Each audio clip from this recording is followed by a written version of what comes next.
એ બધું વિચારવાનું બંધ કર. હવે અંશુ આંટીને લાગ્યું હશે કે લજ્જા આંટીને છોડાવી શકશે, એટલા માટે લડ્યા. ના ના, હું એના વિશે નથી વિચારી રહી. હું લજ્જા આંટી વિશે વિચારી રહી હતી. હા, લજ્જા આંટી પણ મળી જશે, તેમની ચિંતા ના કરીશ. કાલે સવારે અમે લોકો પોલીસ સ્ટેશન જવાના છીએ. ઓકે?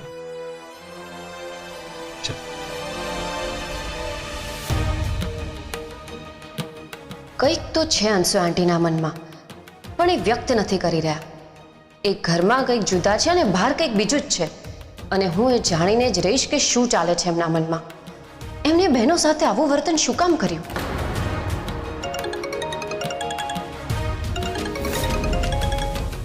આમનો ફોન આટલી રાત્રે?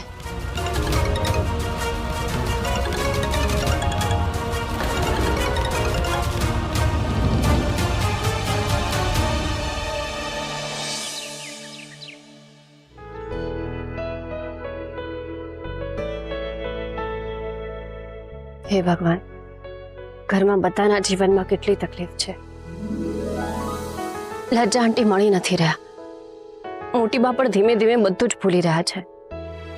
અને અંશુ આંટીનું આવું વર્તન મને તો કંઈ જ સમજાતું નથી. મને શક્તિ આપ. આ બધામાંથી બહાર નીકળવાનો કોઈ રસ્તો બતાવ. હવે તું જ કંઈક માર્ગ સુઝાડ.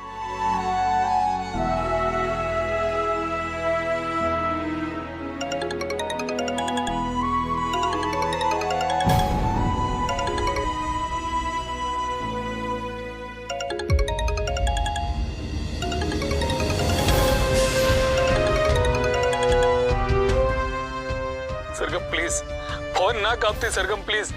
શું વાત કરું તમારી સાથે? તમે જે કર્યું છે ને આખું ઘર ભોગવી રહ્યું છે. સરગમ તું મારી વાત સાંભળ. તું મને એકવાર મળ, હું તને બધું સમજાવીશ. ના બોખરાજ અંકલ, અત્યારે હું તો શું ઘરની કોઈ પણ વ્યક્તિ તમને મળવા નહીં આવી શકે.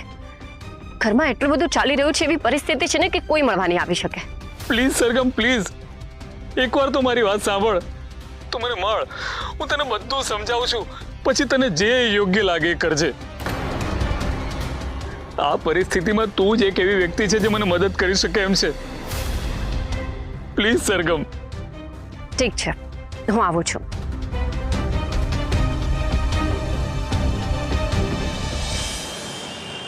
પ્લીઝ સરગમ, તું જ એક એવી વ્યક્તિ છે જે બધાને સમજાવી શકે એમ છે. સરગમ, મારે ઘરમાં પાછું આવવું છે, બધું નોર્મલ કરવું છે. મારા બાળકોથી પણ દૂર થઈ ગયો છું. ચિરાગ, એ તો મારી સાથે વાત પણ નથી કરતો.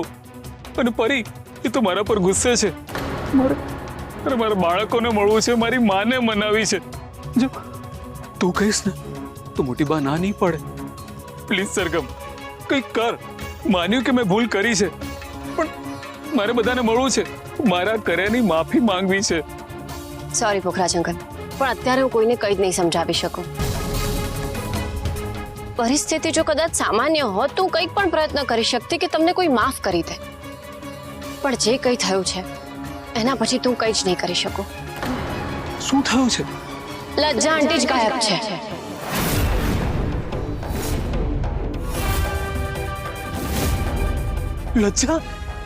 લજ્જા ગાયબ છે? એટલે એ ઘર છોડીને તો? ના ના ના, મને એવું નથી લાગતું. લજ્જા આંટી એવા વ્યક્તિ નથી કે જે ઘર છોડીને જતા રહે. એમની સાથે ડેફિનેટલી કંઈક બીજું જ થયું હશે. બીજું શું? એ જ તો નથી ખબર ને. ઘણા સમયથી લજ્જા આંટી નથી મળી રહ્યા. અને મોટી બાની પરિસ્થિતિ એવી છે કે એમને કશું જ યાદ નથી આવ્યું. ઘરમાં બધા બહુ જ ચિંતામાં છે કે લજ્જા આંટી ક્યાં હશે. સરગમ, માન્યું કે મારી ભૂલ થઈ ગઈ છે, પણ જો લજ્જાને કંઈ થઈ જશે ને તો મારી જાતને માફ નહીં કરી શકું. હું લજ્જા વગર નહીં જીવી શકું. લજ્જા મને માફ તો કરશે ને? અરે, હું એક ચાન્સ પણ ડિઝર્વ નથી કરતો. તમે ચાન્સ ડિઝર્વ કરો છો કે નહીં એ નિર્ણય લેવાનો હક મારો નથી. એ નિર્ણય લેવાનો હક લજ્જા આંટી અને અનસુયા આંટીનો છે. કારણ કે તમે એમના ગુનેગાર છો. અને લજ્જા આંટી ત્યારે તમને માફ કરશે ને જ્યારે એ મળશે. એટલે અત્યારે તો હું કંઈ જ નહીં કરી શકું. લજ્જા ક્યાં હશે? એ કઈ સ્થિતિમાં હશે? એ જ વાતની તો ચિંતા છે. લજ્જા આંટી ખરેખર બહુ હિંમતવાળા છે કે એમણે આ બધું સહન કર્યું. પણ મને નથી લાગતું કે કોઈ પણ સ્ત્રી માટે આ વાત સરળ હોય, એટલે તમને સરળતાથી તો માફ નહીં જ કરે. અત્યારે મને બસ એટલી ખબર છે કે આપણે લજ્જા આંટીને શોધવાના છે. હા, હું પણ લજ્જાને શોધવામાં મદદ કરીશ. આપણે બધા મળીને લજ્જાને શોધીશું. લજ્જા મળી જ જવી જોઈએ. લજ્જા આવશે ને પછી એના પગમાં પડીને માફી માંગી લઈશ. હા, એમને કંઈ થઈ જાય પહેલા એમને શોધવા બહુ જ જરૂરી છે. હા.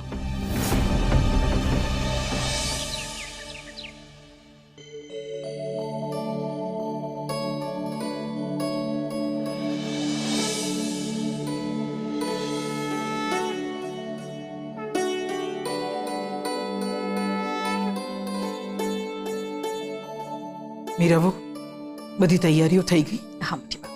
પડોશની જે સ્ત્રીઓ આવવાની હતી હજુ સુધી કેમ ના આવી? મોટી બા, મારી એમની સાથે ફોન પર વાત થઈ. એમને ત્યાં પણ ગણપતિ બેસાડ્યા છે ને, તો એ લોકો ત્યાં છે. ઠીક છે. ને અનસુયા વહુ ક્યાં છે? એમને બોલાવી લાવો ને. મને નથી લાગતું કે આજે એ આવે. ગઈકાલે જે થયું એના કારણે દુઃખી છે ને. એમનું દુઃખ બરાબર છે, પણ પ્રાર્થના અને ભક્તિથી જ મન શાંત થાય છે. શરીર મેલું હોય તો સ્નાનની જરૂર પડે છે, અને જો મન મેલું હોય તો ભક્તિની જરૂર પડે છે. ઘણીવાર પરિસ્થિતિઓ આપણા ઉપર એટલી બધી હાવી થઈ જતી હોય છે કે આપણે આપણા બધા સંસ્કાર, મર્યાદાઓ ભૂલી જતા હોઈએ છીએ. અનસુયા વહુનું વર્તન તમે જોયું, એ એમના ગુસ્સાનું પરિણામ હતું, જે આંસુ દ્વારા બહાર નીકળ્યું.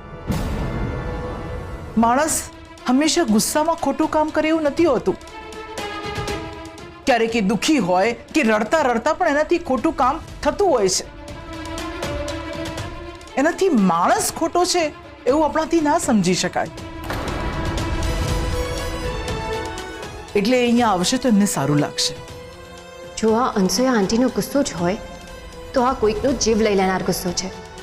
ગઈકાલે અમને ખરેખર ભાન જ નથી રહ્યું કે કોણ છે અને શું કરે છે. જાણે કોઈક બીજું જ માણસ ના હોય એ રીતે વર્તન કર્યું છે એમને. બોલાવી લાવ ને એમને.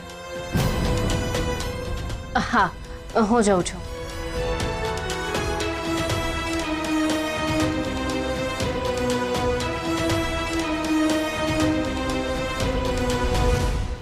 અનસુયા આંટી, અનસુયા આંટી, આ ક્યાં જતા રહ્યા?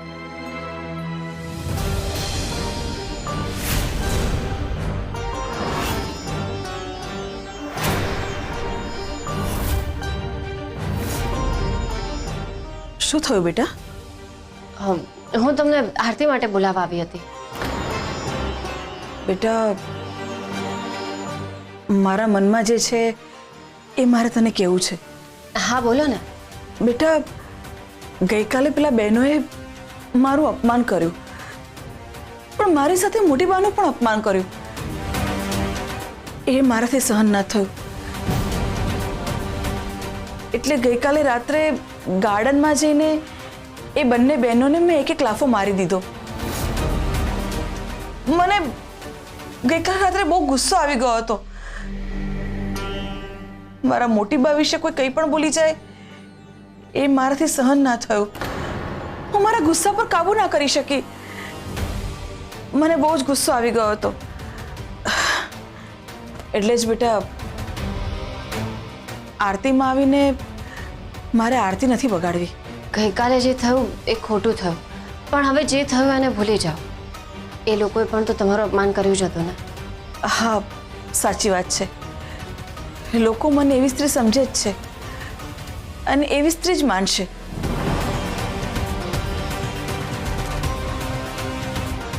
કેટલા લોકોના મોઢા બંધ કરાવવા જવાના? જો તમે આ બધું મન પર ના લે, તમારું મન નાનું ના કરો. ક્યારેક કોઈક પરીક્ષાઓ નાની હશે તો ક્યારેક મોટી, પણ અંતે તો બધી પરીક્ષાઓનું પરિણામ આવી જ જાય છે. એટલે આ બધું મન પર ના લેશો. ચાલો આપણે આરતી કરીએ. સારું, હું આવું છું. ઓકે.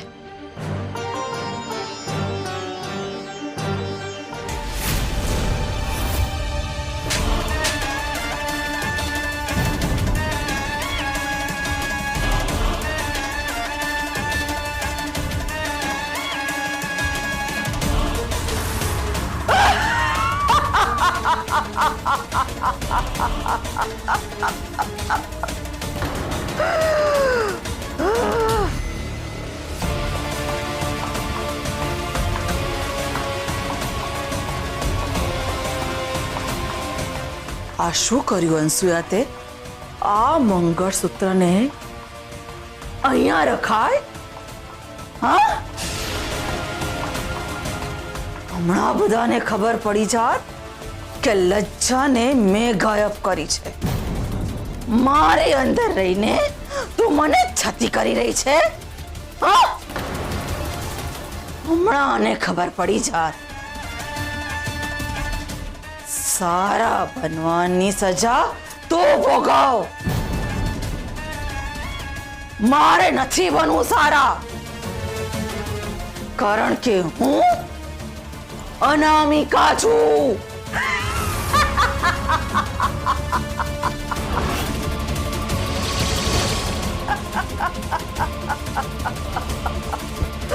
અનામિકા,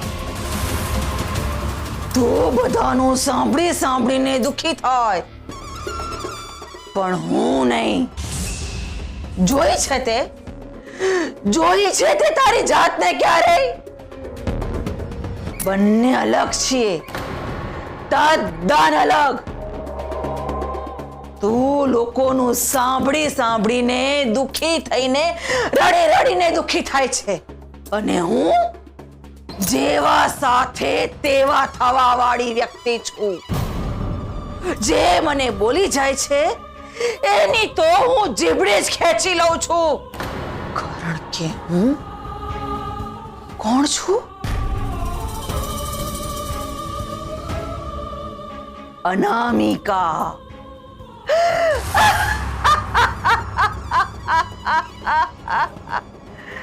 અનામિકા.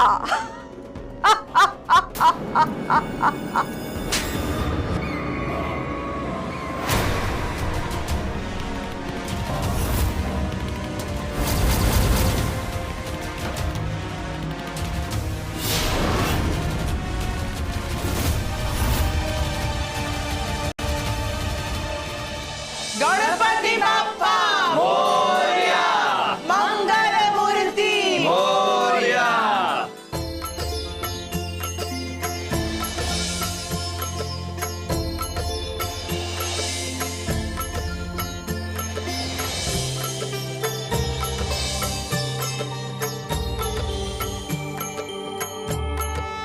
ગણપતિ બાપ્પા મોરયા, મંગળ મૂર્તિ મોરયા.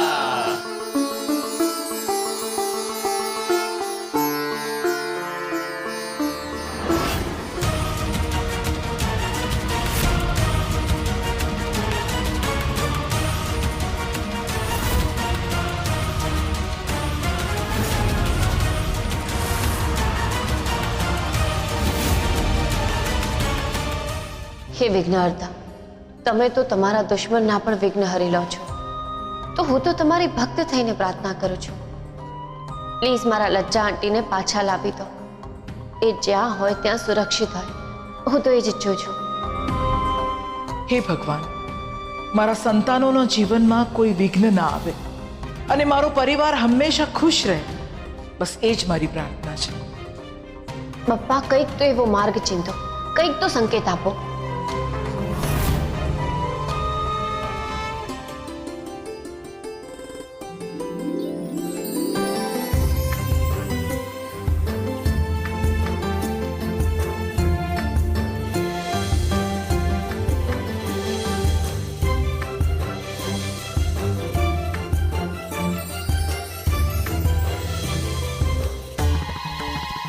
અનસુયા આંટી કેમ ના આવ્યા? મને લાગે છે કે એમના રૂમમાં જ હશે. હું એમના રૂમમાં જ આરતી આપીને આવું છું.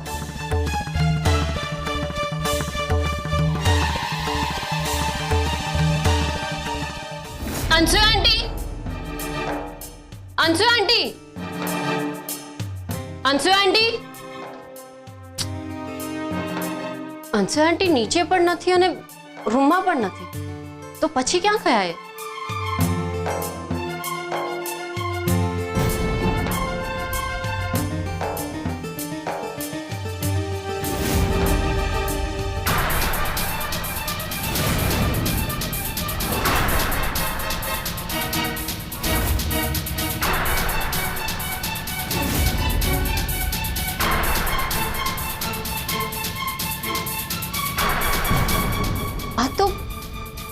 લજ્જા આંટીનું મંગળસૂત્ર છે.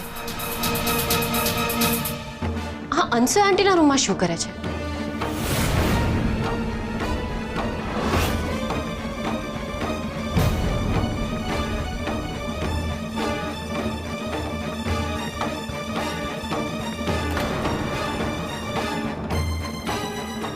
સરગમ, તું અહીંયા?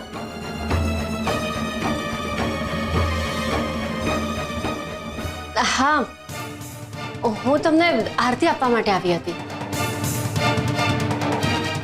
પણ તમે તો અહીંયા હતા જ નહીં. લો આરતી.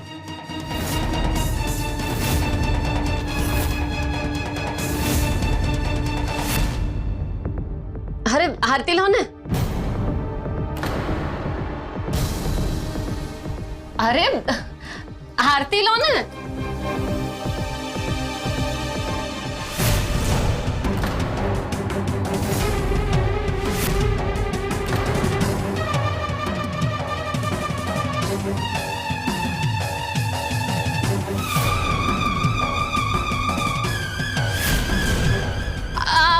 આ શું છે?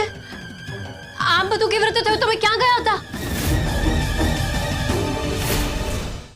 કઈ નહીં બેટા, હું બહાર ગઈ હતી, થોડું કામ હતું ને એટલે. પણ આ લોહી, તમારી આ હાલત કેવી રીતે થઈ? આ બધું કેવી રીતે થયું? અંશુ આંટી, તમે સાચું કહો, તમે ક્યાં ગયા હતા? આ કહો ને કે આપણા બાજુમાં આશ્રમ છે, ત્યાં ગૌશાળામાં ગઈ હતી. લજ્જાબેન મળી જાય એના માટે ગૌ સેવા કરીને માનતા રાખી હતી. ત્યાં કામ હતું એટલે કદાચ લોહી લાગી ગયું હશે.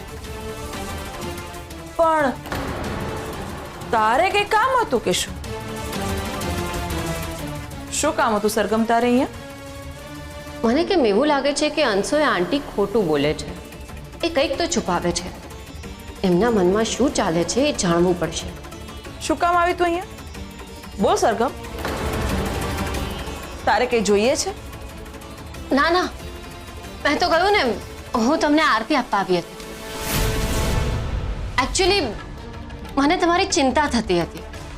તમે આરતીમાં ના આવ્યા ને એટલે મને લાગ્યું કે ગઈકાલે પેલી બહેનોએ જે કહ્યું તમને, એનું તમને ખોટું લાગ્યું હશે, એટલે તમે આરતીમાં નહીં આવ્યા હો. હું સમજુ છું, ગઈકાલે જે થયું એ બહુ ખોટું થયું. હું સમજુ છું કે કોઈ તમને એવી સ્ત્રી, ઘર તોડવા વાળી સ્ત્રી એવું કહી જાય તો ખોટું તો લાગે જ ને.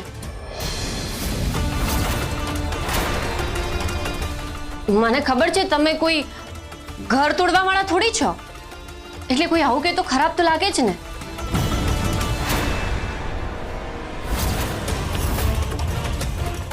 કેટલો વિચિત્ર શબ્દ છે ને આ, ઘર તોડવા વાળી સ્ત્રી.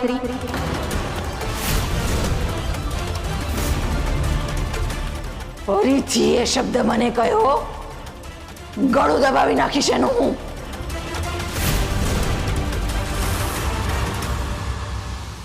આ શું કરે છે તું અનામિકા? આને તારું સત્ય ખબર પડી જશે. શાંત થઈ જા.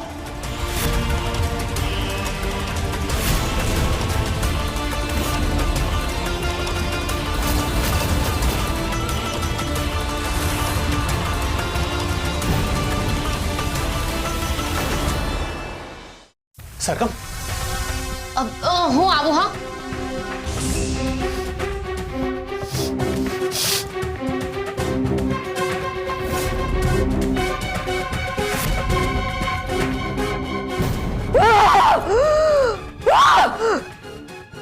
આવી સ્ત્રી એ મને ઓળખતી નથી કે હું કેટલી ખતરનાક છું.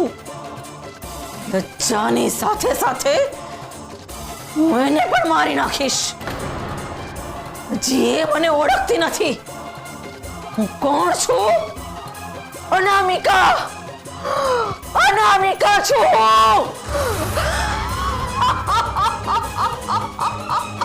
અનામિકા.